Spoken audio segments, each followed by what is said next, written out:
Hello, hello. Oh, listen, boys. It is 11:37. Um, I've kind of just been up, doing whatever for the past like 4 or 5 hours. No, probably like 4 hours. Yeah.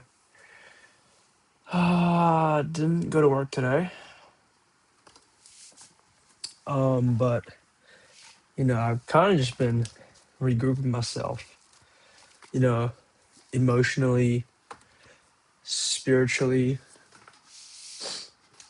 just on a level that I'm able to kind of realign myself with, what am I working towards? And so with that, I like to boast about the never-ending desire for structure. So, I started the morning off with a little bit of a mood board plan. Not mood board necessarily, but trying to really plan out the 6 pillars behind, you know, the composition of a brand, of a business. So with this, I hope that in doing this, I'm able to kind of, bring myself out of it and see the wider picture of, what it is that I'm really tackling here. Um, and yeah, I can definitely say that it's now a lot more clearer that I can kind of see everything a little more individually now, as they're kind of made up of, like I said, these 6 pillars. And they're a lot more definitive in kind of the roads that I need to take, just because they are what they are and they stand alone. Um, Now, obviously, I understand that, in terms of scalability, that you are not supposed to be able to, what the fuck? You're not able to be, you're not supposed to be a master in all 6 aspects of this, which is why, the initial startup for this brand is kind of guaranteed to fail. Um, just in the sense that, you can't really have a mastery in all of these 6 aspects, as they are their own thing. Like I said, they are their own structure. They stand alone, because they're their own thing, and I can't really, you know there's only so much you can dibble dabble within, across 6 entire skill sets. uh but obviously I have to kind of dip my toes into the waters that is, with these 6 pillars, to even advance any further. uh and so that's why, I'm kind of trying to take it, um every step of the way, and trying to minimize as much of the learning process as I have to, because ideally I'd want to, obviously get to the result, or build my skills as effectively as possible. Build my skill set in kind of the least amount of moves. Uh, and so it kind of led me towards a path of filming, content, cinematography, things like that. Understanding camera work, because looking at it from that perspective, um, recording, filming, editing, publishing, pursuing means of creating content is kind of the underlying, you know, idea behind this brand entirely. Um, it just starts with an idea, and so kind of the publishing of that, and the performance of that, is to put it out there as content, you know, to whatever audience is watching. And so by pursuing, camera work, filming, whatever you want to call it. I'm kind of, you know, building up uh, these pillars simultaneously. You know, the YouTube brand, film producing, creative direction, visual composing. It all kind of falls under that same skill set.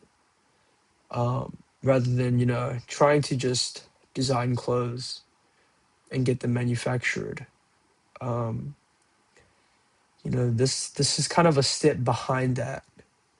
And by strengthening this, it will, you know, in doing so, will hopefully strengthen every other aspect beyond that.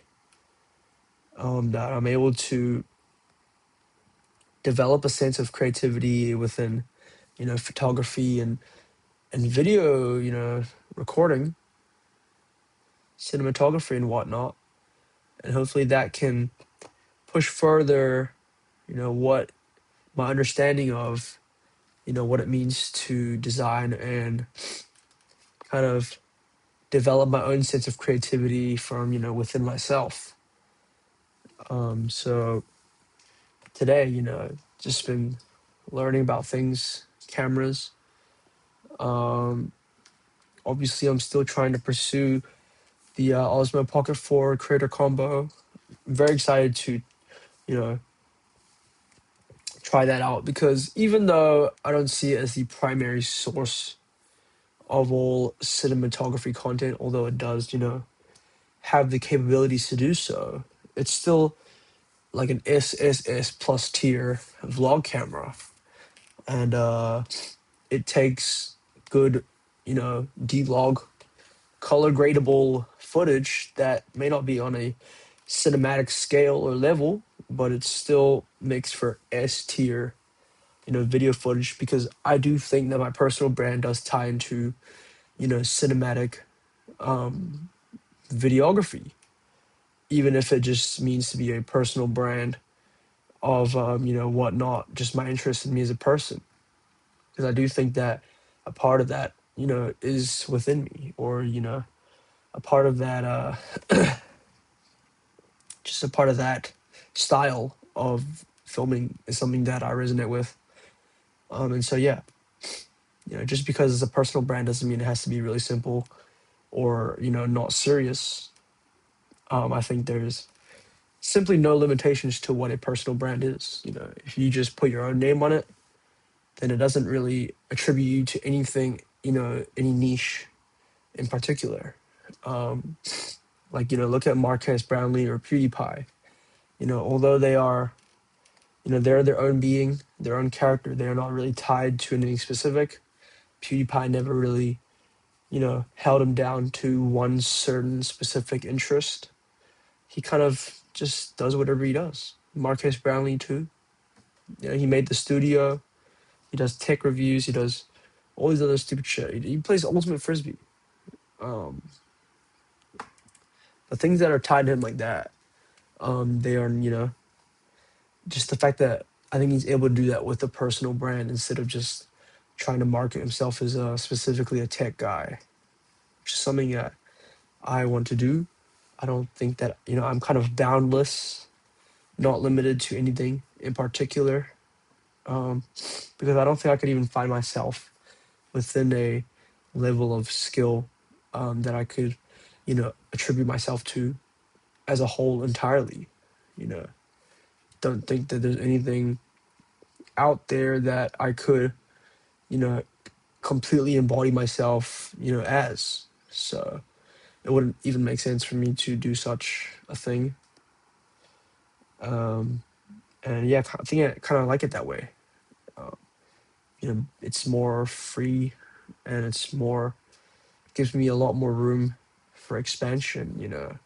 If anything, it's literally infinite. So, you know, there's always room for anything out there, which is, yeah, exciting. Um,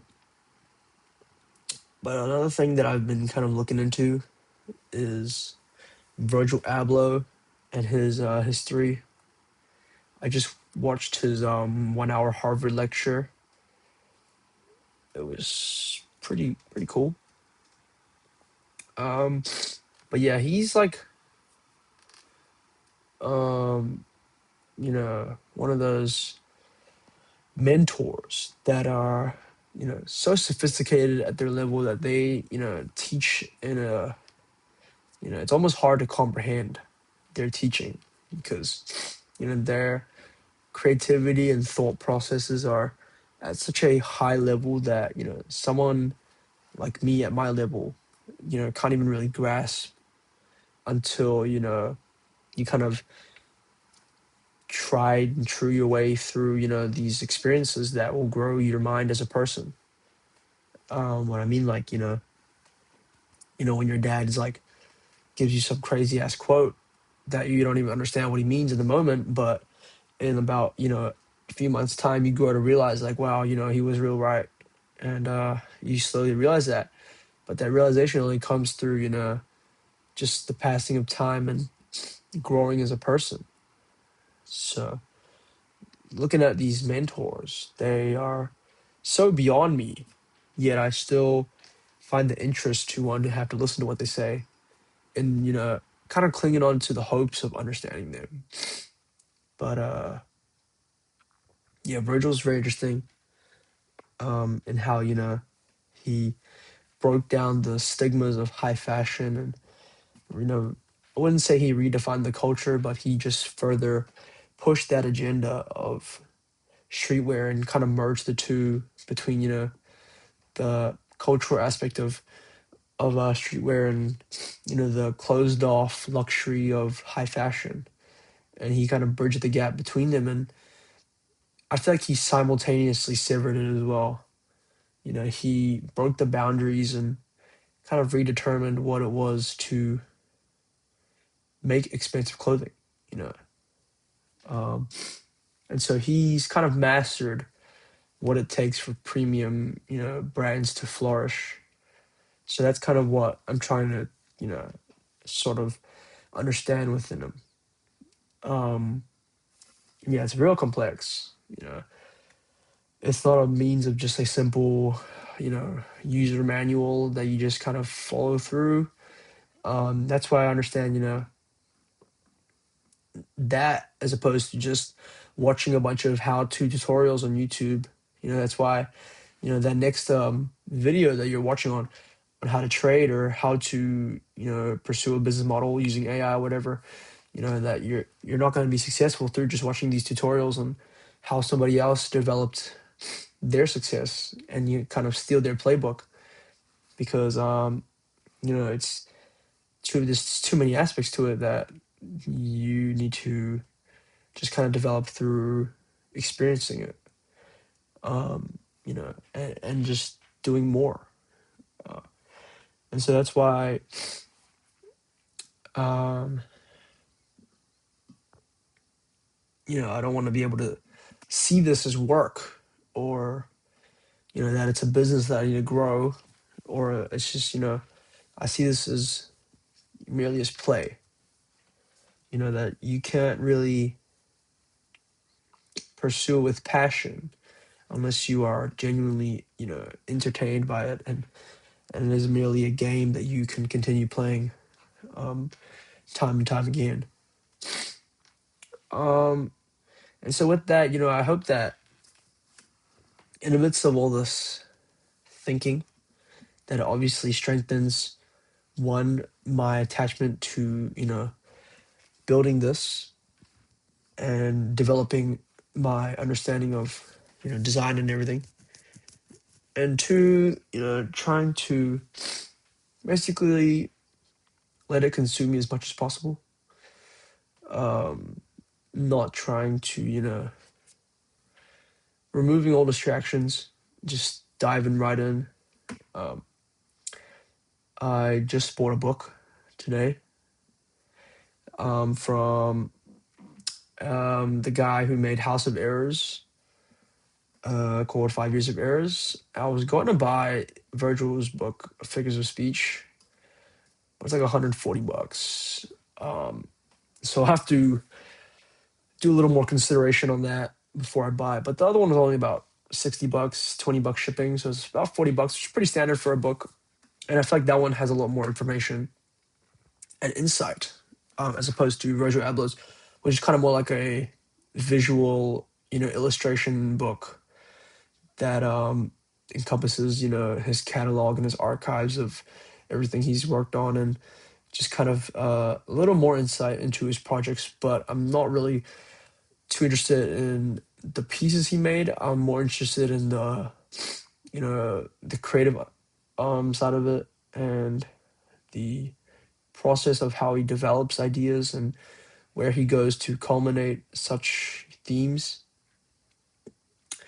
and things like that that are kind of just grown from the inside, as opposed to designing and elements like that. Because I fully believe that I am capable of designing, but it's just that the my understanding of you know strong design elements is not there yet. That I have yet to unlock that, where I can conjure and compose a piece that is, has strong emphasis in a certain theme or idea. Because, naturally everything that you design has to correlate to some sort of meaning, So, how can I really get better at designing? Well, I think it just comes with, more experience in life. When you have more experiences, actually living your life, you kind of develop a higher, you know, quality of consumption in terms of the things you see,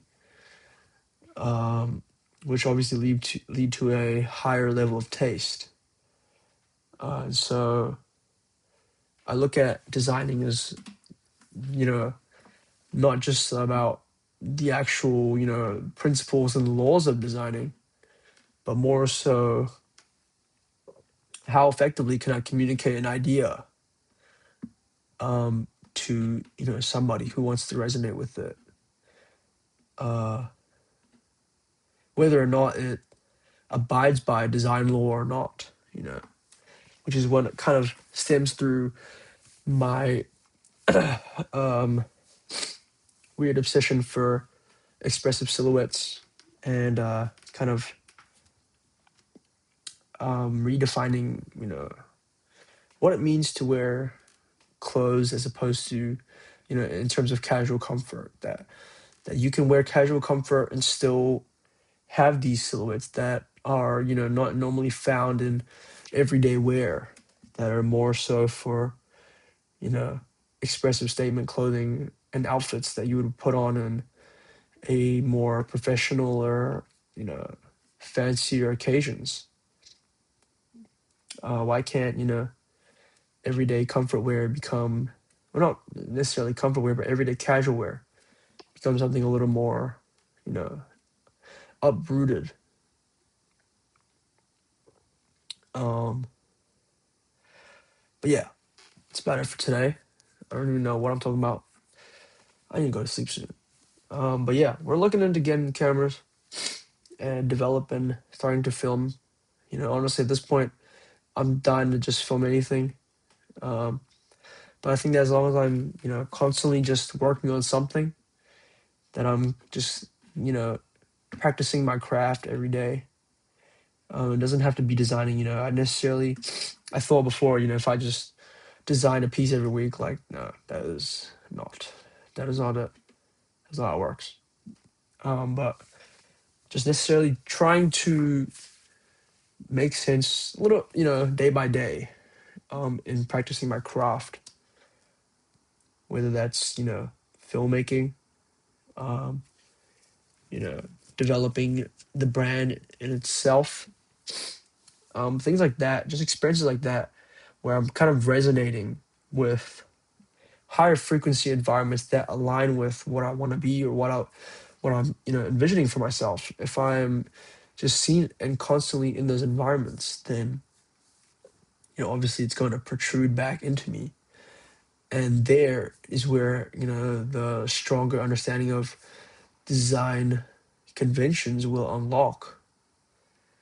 And those more, powerful elements will, show itself, and I can incorporate that into my designs.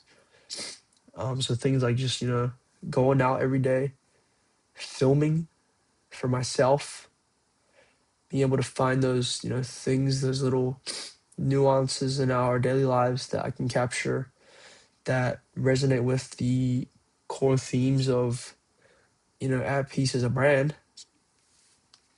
And only then will I start to see it, more evidently. Then I can put it into real designs that are, suitable for At Peace. And yeah, I made a new logo today for At Peace. It's a little just literally just a spin-off of the minimalistic typeface. See, like, that's what I did today. I just did a bunch of little things for the brand. Trying to really get myself back into the that headspace of, that I'm leading this business. I'm leading this brand, that I'm the founding, cornerstone of it all. So it's kind of cool that everything's, back in my control again, and that, it follows my direction, which is kind of the entire, I wouldn't say motivation, but the experience of what it was when I first started this brand, from day 1 to 7. It was just, yeah, leading on with that passion and excitement that, everything falls under my way and everything's directed by me. The credits rolling, you just see my name. But yeah, enough of that for today. This is day 254. Wow, it's been a while. It's been a journey. But yeah, I guess I'll see you guys in the next one. Peace.